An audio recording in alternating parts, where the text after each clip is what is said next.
Chapter 1. An Ordinary Girl. Many years ago in the city of New York, there lived a doctor. America likes doctors, and New York liked Dr. Sloper. At the time our story begins, in I-843, Dr. Sloper was 50 years old. He was a good doctor, he was a man of the world, and he was honest. Life was good to him. At 27, he married a beautiful and clever girl. She had pretty eyes, $10,000, and a good place in society. For 5 years, Dr. Sloper was a happy man. Many of his wife's friends came to him, and he did well in his profession. They lived in a large house in Washington Square, a quiet corner in a noisy city. Their first child, a very clever little boy, died when he was 3. His mother's love and his father's profession did not help him. 2 years later, Mrs. Sloper had a second child, a girl. The doctor did not want a girl, but this was not the worst.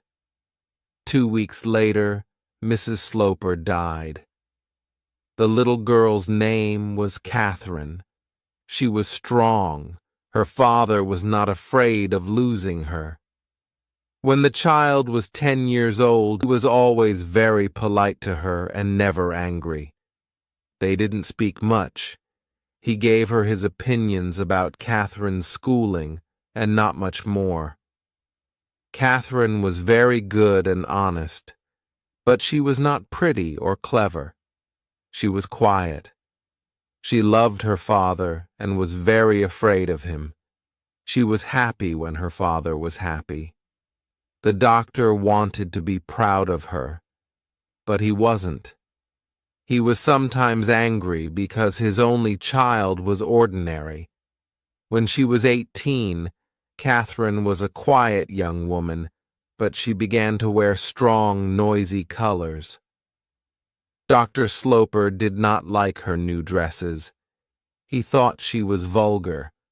One day, Catherine's other aunt, Mrs. Almond, asked a lot of people to her house. Mrs. Almond was the younger of Dr. Sloper's 2 sisters. She was the wife of a rich city man and the mother all 9 children. She was pretty, happy, and clever, and her brother liked her. When he wanted to talk about Catherine, he went to her and not to Mrs. Penniman. Catherine was close to her aunt's children. There were 7 boys and 2 girls. The older girl married young. The younger girl, called Marian, soon decided to marry too. She found a young man called Arthur Townsend, and so the Almonds asked everybody to the house. Mrs. Penniman and Catherine arrived at the Almonds. The doctor planned to come later. Soon after the dancing started, Marian Almond brought a tall young man over to Catherine. "Catherine, this is Mr. Morris Townsend. He is from the same family as Arthur. He wants to meet you very much." Marian Almond was a pretty woman. At 17, she moved easily in society. She left Catherine and Mr. Townsend together. Catherine looked at the young man. He was very handsome. "What can I say to this handsome man?" thought Catherine. But Mr. Townsend began to talk to her with an "never forget you." They sat there for some time. They laughed together. He asked her about the people near them. He gave his opinions about them. She thought he was very honest. Then Marian Almond came back and took Mr. Townsend away to her mother. "We'll meet again," he said to Catherine. Marian came back and took Catherine's arm. They walked round the room together. "What do you think of Morris?" she said. For the first time in her life, Catherine did not tell the truth. "Oh, nothing much," she answered. "I'll tell him that," cried Marian. "It will be good for him. He has a very good opinion of Morris Townsend. Arthur says that, and Arthur knows him."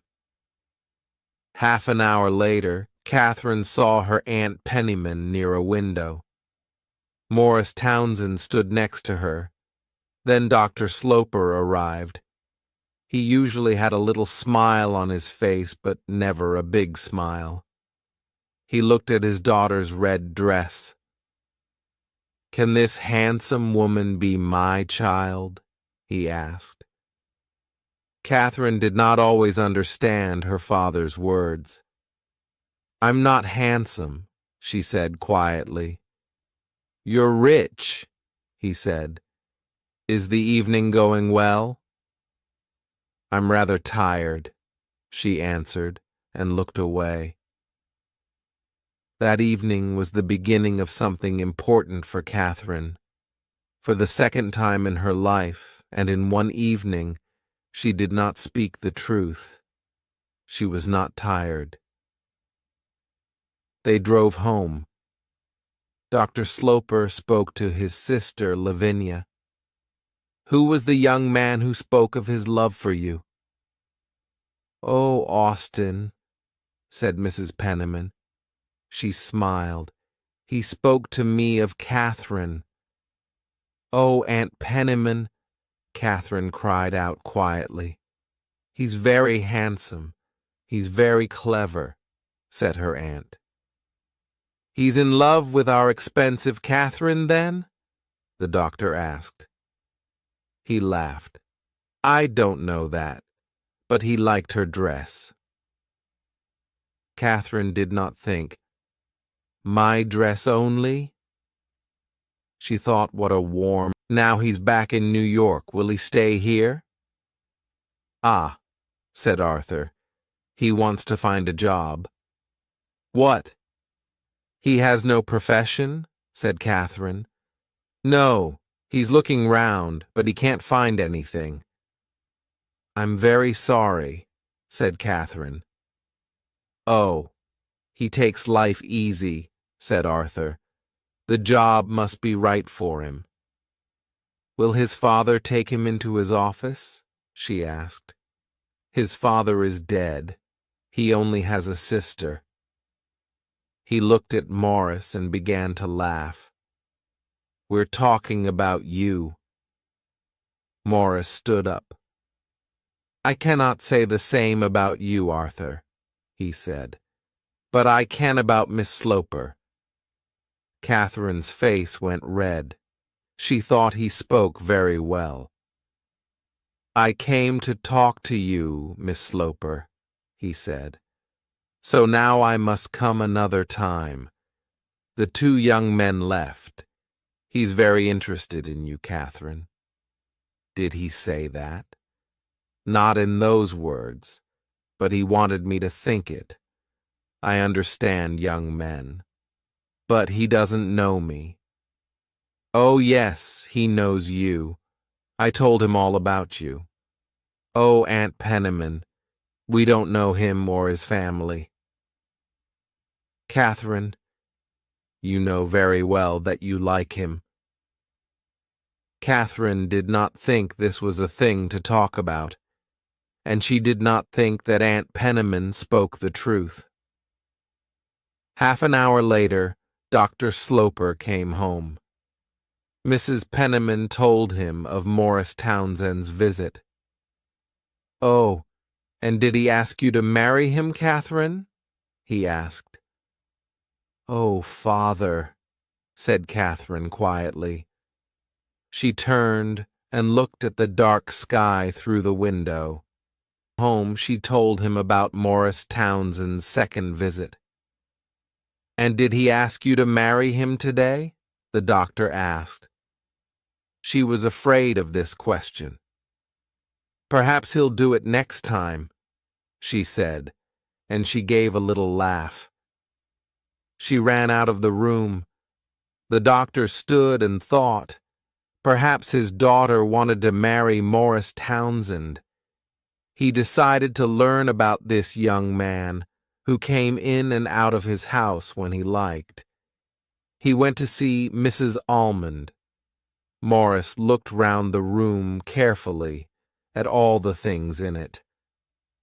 "Lavinia is very excited, but I know very little about him," said Mrs. Almond. "And our young man is from Arthur's family." "Yes, but not close family. The name is the same, but I understand there are Townsends and there are Townsends. Arthur is from the best line of that family. Lavinia's young man is not. I know his sister. She is very nice. Her name is Mrs. Montgomery. Her husband is dead. She has a nice small house, and she has 5 children. She lives on 2nd Avenue. What does Mrs. Montgomery say about him? That he's clever, and perhaps he'll be important. But he does nothing. She doesn't say that. She's proud," said the doctor. "What is his profession?" "He hasn't got a profession. He's looking for something. He was at sea." "Was? How old is he?" 30-something. He went to sea when he was very young. Some money came to him. Somebody in his family died, I think.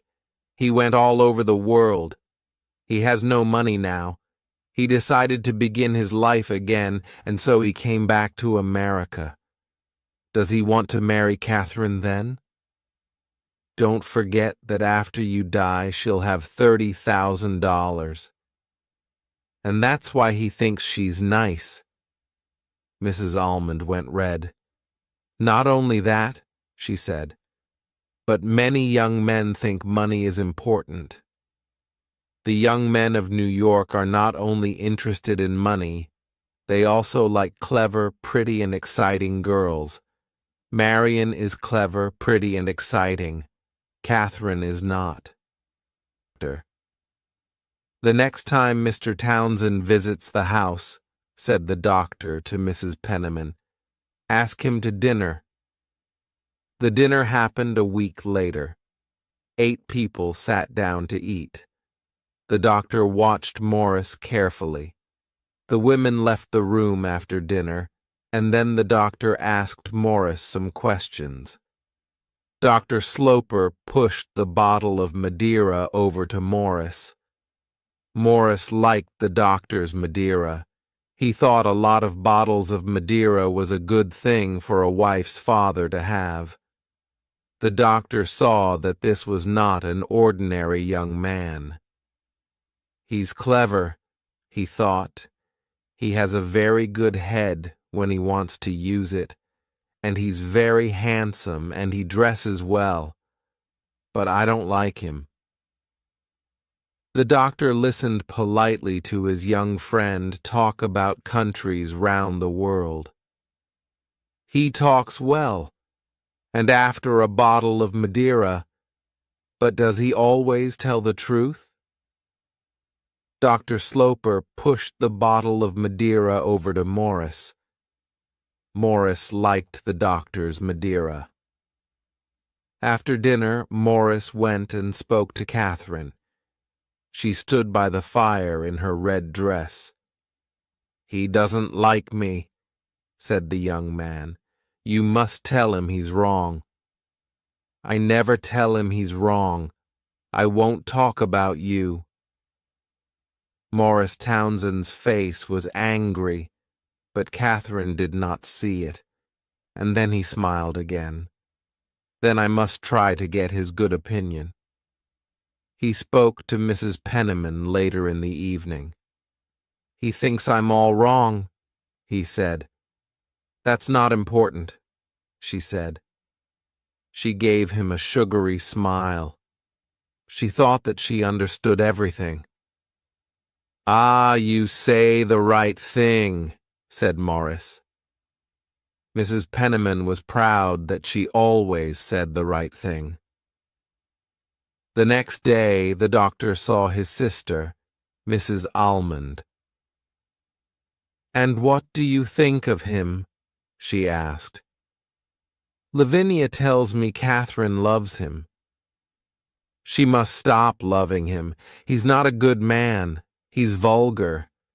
After 30 years as a student of people, I know what people are. My profession teaches me to understand people in an evening." "Well, perhaps you're right. But the thing is for Catherine to see it. I'll give her some glasses." Morris visited Washington Square often. A young man in New York with no profession has a lot of time. His visits were the most important thing in Catherine's life. Each time Morris left the house, she thought only of his next visit. Catherine did not tell her father about these visits. He did not ask. He wanted her to decide that Morris was no good. Lavinia loved secrets and did not say anything. "What is happening in this house?" he asked his sister politely a few weeks later. "Happening, Austin?" Mrs. Penniman cried. "Why, nothing." "Lavinia, you're not being honest with me," he said. "Mr. Morris Townsend is coming to my house 4 times every week, and nobody tells me. Does the young man ask you to say nothing, or is it Catherine?" Catherine at Washington Square went to Mrs. Almond's. The following Sunday, Morris Townsend was also at Mrs. Almond's. He sat next to Catherine and talked only to her. Catherine was not happy and easy with Morris because her father was in the room.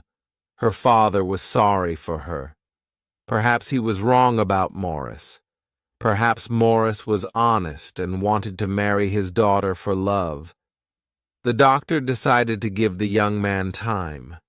Later, he spoke to Morris. "I hear you're looking for a job," he said. "Yes, I am looking for honest, quiet work. Something to bring me an honest dollar. I have only my good right arm."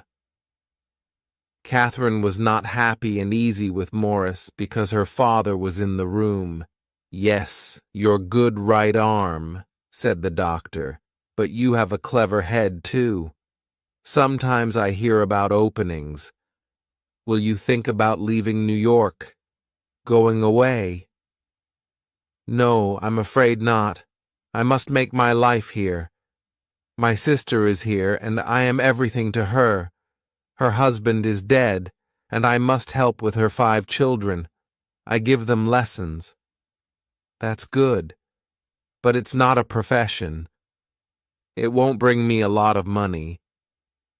"Money is not the most important thing," said the doctor. Later that evening, Morris spoke to Catherine again.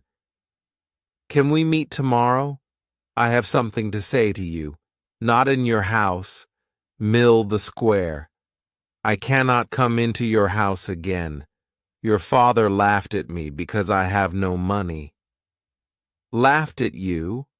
Oh no, you mistake him. Lie's a good man. You must not be too proud," she said. "I'll be proud only of you," he said. Catherine went quite red. "Now you're laughing at me," she said. "You know I'm not pretty or clever." Morris made a sound. It was difficult to understand. Catherine understood from it that he loved her. "Come to the house," she said. "I'm not afraid of that." The next day, Morris came to the house. He told Catherine that he loved her. She sat down suddenly. She said he must go. She wanted time to think. "But I don't like Morris Townsend. I'm sorry that you didn't ask me first. I was too easy with you. I was afraid of your opinion. But, Father, you don't know him," she said. "You don't know him. He only shows you half the man." You think he wants my money. Why do I think he's the wrong man? I'll tell you. And he smoked his cigar for a minute. I think that your money is more important to him than is right. Perhaps a clever young man will fall in love with you and not be interested in your dollars. You're an honest, loving girl. But what do we know about this clever young man?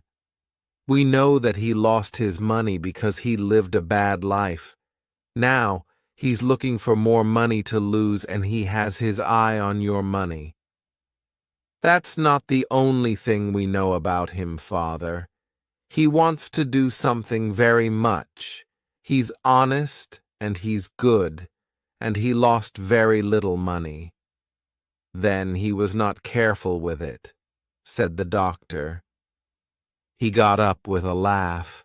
Catherine stood up. He put his arm round her. I'm sorry for you. I'll see Mr. Townsend tomorrow. Yes, Dr. Sloper, said Morris the next afternoon. We arrived quickly at an understanding. But then I was interested in Miss Sloper the first time I saw her. Were you interested in her before you saw her? I knew she was a beautiful girl. I'm her father and I love her very much. I'm her father, and I know that she is not a beautiful girl. I told Catherine yesterday that I do not like your plans. I'm very sorry, answered Morris. He looked at the floor. I don't want my daughter to marry a man with no money and no profession. My daughter is a weak young woman and will be quite rich when I die. I'm not interested in her money. You have my word. I want more than your word. What can I do to get your good opinion? Nothing. I do not want to give you my good opinion. But I love Catherine. I'm going to work hard. My old life is behind me. Without me, Some young men do as little as they can, said the doctor. They live on the love of other people, and 99 times out of 100 those other people are women. You, my sister, Lavinia, and Catherine are all working to make an easy life for Morris. Mrs. Montgomery's eyes were suddenly wet. She moved her head proudly. I don't know how you know this, she cried.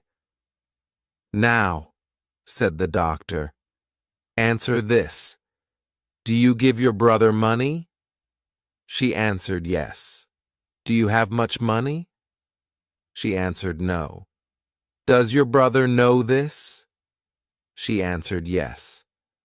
I hear that your brother teaches your children. Her eyes were suddenly big and round. Oh, yes, she said quickly. He teaches them Spanish. Now, said the doctor, answer this. Do you give your brother money? She answered yes. The doctor laughed at this answer. Spanish, that will help them. Now I know the answer to my question. Your brother lives on you. Mrs. Montgomery began to cry. I know he's a clever man, but he's not the right man for my Catherine. You must meet her. Then you'll understand me. Yes, she answered. Please bring your daughter to meet me. And then suddenly, he must not marry her. The doctor went happily away with these words in his ears. Chapter 5. Mrs. Penniman's Plan. Catherine did not speak about Morris to her father.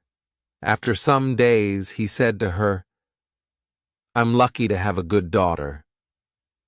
I'm trying to be good, she answered. Catherine did not see Morris at this time, but she wrote to him. A long letter of 5 pages. Morris thought it was long. She asked him not to visit for a time. Morris wrote back. He talked about his meeting with Dr. Sloper. Your father was very angry, he wrote. I was very polite. You must be strong. You must fight. Catherine did not like to think of fighting her father, but she did not like to think of losing her lover. She tried to think of an answer to make everybody happy. She decided to be quiet and to wait. Good fathers are always very careful about their daughters' husbands, she thought. Mrs. Penniman did not help Catherine much. She loved this little story and her place in it. She wanted Catherine to run away with Morris and marry him. She carried a picture in her head, 2 lovers, with Mrs. Penniman, marrying in a small church in a New York back street, living in a dark flat with no money, waiting for visits from Mrs. Penniman, their only friend. She wanted to put this picture before Morris. She wrote to him daily about Washington Square. She asked him to meet her in a small restaurant on 7th Avenue.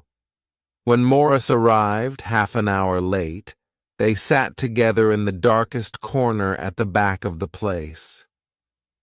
This was the happiest half an hour of Mrs. Penniman's life.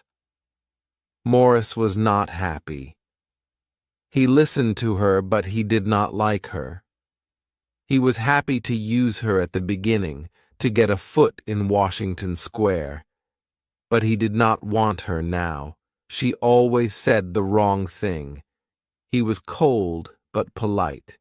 Mrs. Penniman told Morris her plan. "Run away with Catherine?" cried Morris.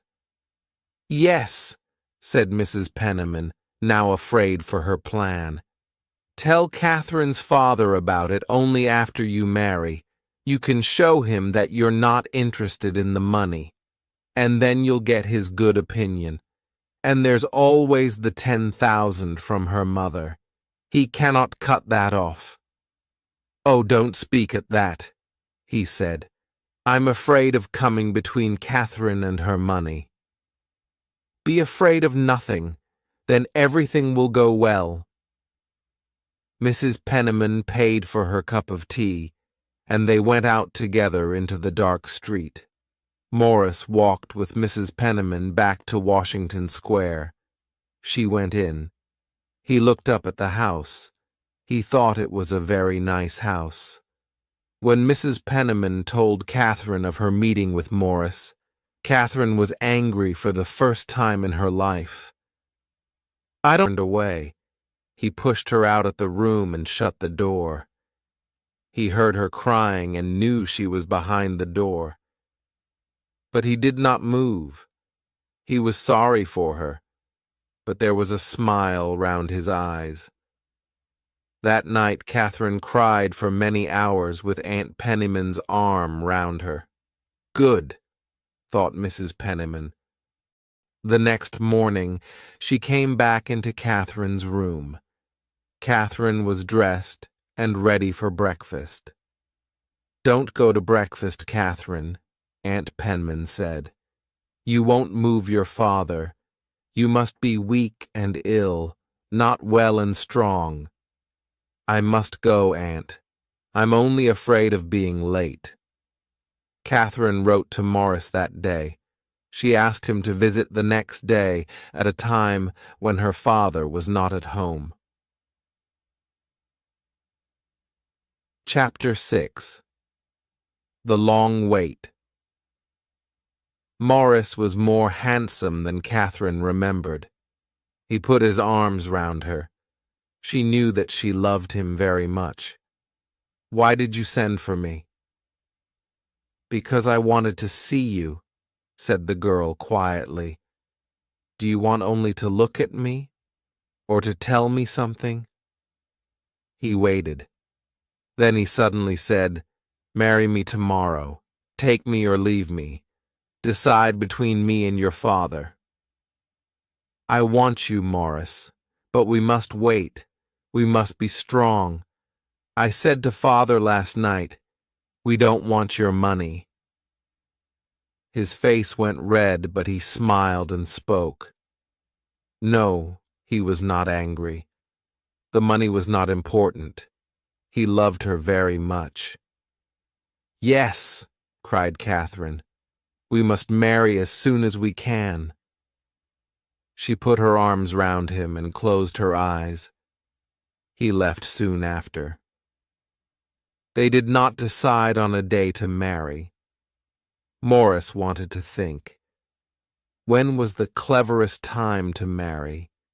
He did not want the girl without the money. He thought about the 10,000 from Catherine's mother. That was not a good living. Not for Morris Townsend, but then it was better than nothing.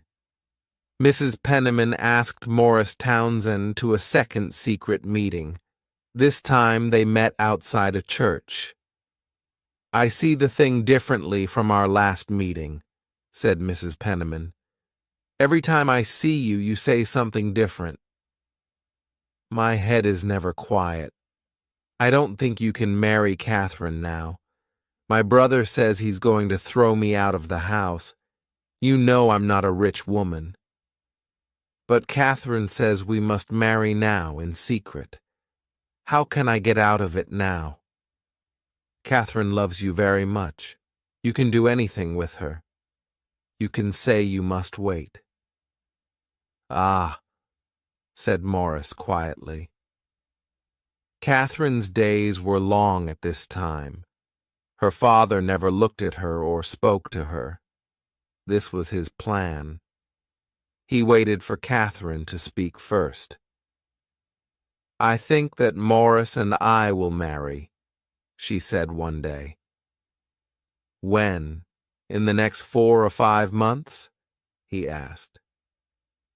I don't know, father, said Catherine. We cannot decide. Then wait for 6 months. I'll take you to Europe. I want you to come with me. Catherine was happy to say yes to her father. Mrs. Penniman asked Morris Townsend to a second secret meeting. This time they met outside a church. Dr. Sloper did not ask Mrs. Penniman to go to Europe. She wanted to go, but she did not show it. Washington Square is going to be nice and quiet, she said to Mrs. Almond.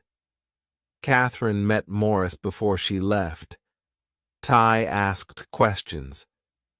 Do you want to see all those famous things over there?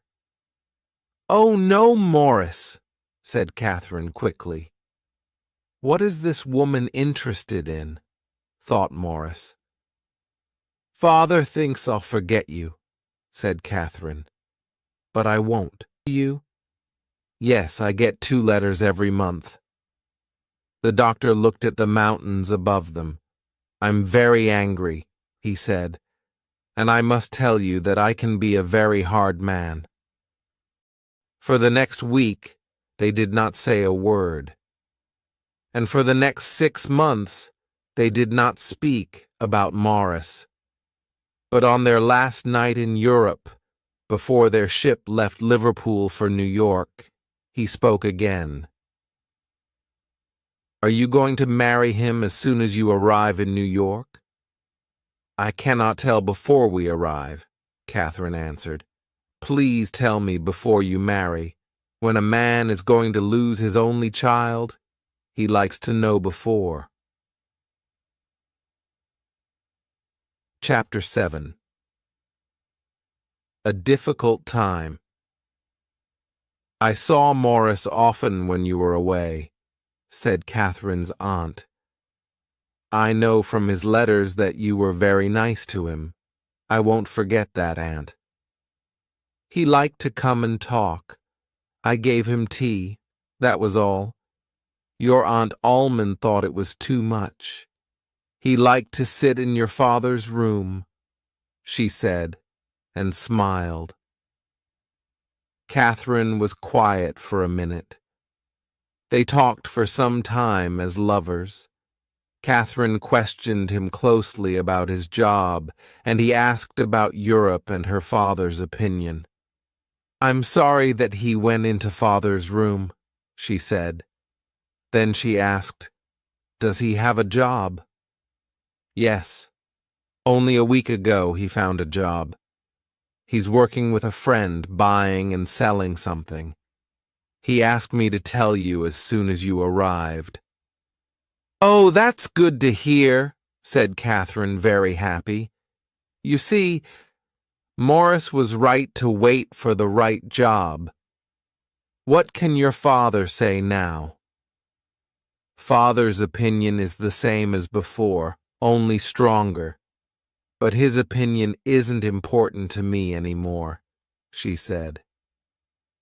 "You're much stronger now," said Mrs. Penniman. "What about your father's money?" "I'm not interested in my father's money. Morris doesn't think it's important." "Perhaps he thinks it's a little important," said Aunt Lavinia after a minute. "I have money from my mother, and now Morris has a job. He and I have everything. I'm never going to ask my father for anything. I am home, and I want to marry." Morris came to Washington Square the next day. "I'm very happy to see you again," he said with a smile. They talked for some time as lovers. Catherine questioned him closely about his job, and he asked about Europe and her father's opinion. He often got up and walked round the room and came back and smiled again. Morris smiled all the time. "I must try to move him," he said. "I'm a proud man. I want to show him that he's wrong." "Morris, we must ask for nothing. I know now that he doesn't like me much. It's because of my mother. She was very beautiful, and I'm not. He's always thinking of her. Aunt Penniman told me that." Morris was angry. "What a difficult family." "You must be nice to me, Morris. You must always like me." Morris said, "I will." It was not difficult to say. The doctor spoke to Mrs. Almond. "I know of his visits to my house. I can see where he sat in the chair by the fire." "His plan is to take anything," said Mrs. Almond. "He lived on Lavinia for a year." Mrs. Penniman wrote to Morris. She wanted to see him. Morris angrily threw her letter into the fire. She wanted to come to his office. He said no. His office was very difficult to find. They met for a walk. Mrs. Penniman had nothing new to say, but Morris had something to say. "I know the doctor is the same. He's never going to give us anything. Don't talk to me about him. The fight is finished. I'm the loser. I'm not going to marry Catherine. Morris, she loves you very much. Do you know that?" "No, I don't. I don't want to know. You must be a good friend to her. The doctor can help you." "The doctor! He'll say, 'I told you. He was no good.'" Morris went very red. "You can tell her that I don't want to come between her and her father, and I don't want her to lose her money because of me." "You're very clever with words," said Mrs. Penniman. "I must do something very clever with my life next," he said. "This is not clever at all." Morris came to see Catherine. He said suddenly, "I'm going away to New Orleans. I'm going to buy some coffee." "Take me with you," said Catherine. "No, it's a dirty and dangerous place. People get ill there." "Then you must not go. When people are going to marry, Buying coffee is not important. Think about me, not coffee. We must not wait too long." She spoke strongly, her hands on Morris's arm. Was this the time to break with Catherine? "I don't like this noisy Catherine. I like you when you're quiet," said Morris. "But I don't ask much of you. When are you coming again?" "Saturday," he answered and smiled. "Come tomorrow. I'm very quiet now. Please, tomorrow." "I said Saturday," he said, but did not smile this time. "Tomorrow, I'll be in the office." She looked at his hard, cold eyes. "Morris," she said quietly, "you're going to leave me." "Yes. I'll write to you." "That's better." "Morris, I gave up everything for you," she cried. "You can have it all back." "Morris, why are you doing this now? What is different?" "Wait for my letter." "Ah, you're not coming back." He got away from her and closed the door behind him. Chapter 8. After the dance. Catherine cried all day and sat up all night. She waited for Morris to come to the house. He did not come. He did not come the next day. He did not write. Catherine wrote a short letter to him. "Morris, I'm sorry and I don't understand. You're killing me." No answer. The doctor watched all this happening. After a few days, he spoke to his sister, Lavinia. "The story is finished," he said. "I'm very happy to be in the right." He put his hands together, jumped up, and laughed. "Ha! I knew it." One Sunday afternoon, Catherine came back from a walk. Her face was red and her eyes were wet. One Sunday afternoon, Catherine came back from a walk. Her face was red and her eyes were wet.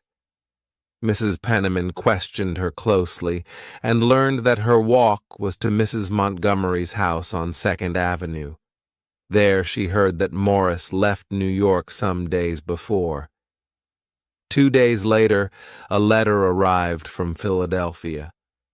The writer did not want to come between Catherine and her father or her father's money. He wanted her to be happy and to stay friends with him in the years to come. He was sorry. Catherine thought it was a beautiful letter and read it many times over the next 2 years. One day, Dr. Sloper found Catherine sitting with her work. "Can you tell me when you're going to leave my house? When you go, your aunt goes too," he said. She got up. She put her work away. Her face was hot. It was not her Morris, her lover of years ago. "Can we be friends again?" he asked, and came closer to her. "Catherine, I think of you always." "Please don't say these things," she answered. "We can forget the past now. We can do anything." "I cannot forget the past. Please do not come again," she said. Morris looked round the room at all the things. "Goodbye, then.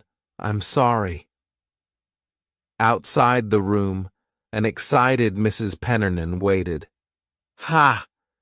That was a good plan, Mrs. Pennernan," said Morris, and pulled his hat hard on his head. "She's not interested in me, but she never married. Why?" "Good question," said Mrs. Pennernan. "But you must come back. You must try again." "Come back. Never." And he walked out of the house. Catherine took up her work and sat down. For life. The end.